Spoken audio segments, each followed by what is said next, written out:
පාර්ලිමේන්තු මන්ත්‍රීතුමන්ලා සහ අපි නීතිඥවරු පිරිසක් මේ අවස්ථාවට සම්බන්ධ වුණා. අල්ලස් කොමිසමටම විශේෂයෙන්ම පැමිණිල්ලක් බාර ගන්නවා.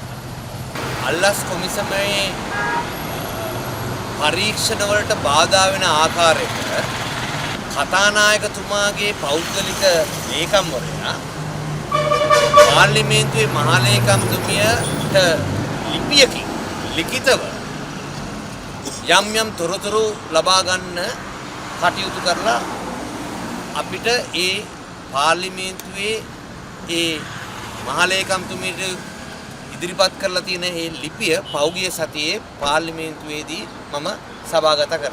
මේ පාර්ලිමේන්තු මහලේකම්තුමියට මේ ලිපියක් අවලා 2023 අංක 9 ධර්ම දූෂණ විරෝධී පනතේ පළවෙනි පරිච්ඡේදයේ 3-5 වගන්ති 125 හා 127 යන වගන්තියට අනුව කොමිෂන් සභාව වෙත පැමිණිල්ලක් ඉදිරිපත් වී ඇති අවස්ථාවක එකී පැමිණිල්ලේ සඳහන් කරුණු සම්බන්ධයෙන් පැමිණිල්ලේ චෝදනා ලද අය විසින්ම වාර්තා කැඳවීමට කටයුතු කිරීම කොමිෂන් සභාවේ කටයුතු වලට බාධා කිරීමක් මෙන්ම පරීක්ෂණ කටයුතු වලට බලපෑම් කිරීමක් බව අපේ විශ්වාසය. මේ කතානායකවරයා සහ ඔහුගේ පෞද්ගලික ලේකම්වරයා මේ කටයුතු වලට බලපෑමක් සිදු කරලා තියෙනවා.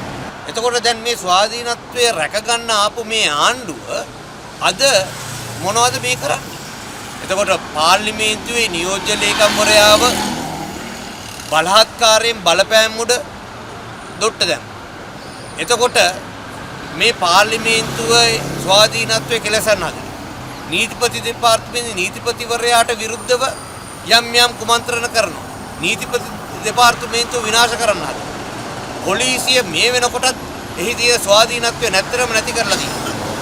එතකොට මේ වෙනකොට මේ ස්වාධීන අධිකරණ සේවාව අධිකරණ ක්‍රියාවලිය යම් බලපෑම් සිදු කරනවා කියන එක පැහැදිලි.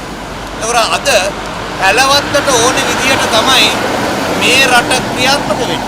පැලවත්තට ඕන. ඒතර පැලවත්තට ඕන විදියට ක්‍රියාත්මක කරන්න මේ කිසිසේත්ම අපිට ඉඩ දෙන්නේ නැහැ. මේ රටේ ස්වාධීනත්වය ප්‍රජාතන්ත්‍රවාදය ආරක්ෂා කරන්න අපේ විපක්ෂයේ අපේ മന്ത്രിවරුන් ප්‍රමුඛ සමගි ජන බලවේගයේ ක්‍රියාත්මක කරනවා.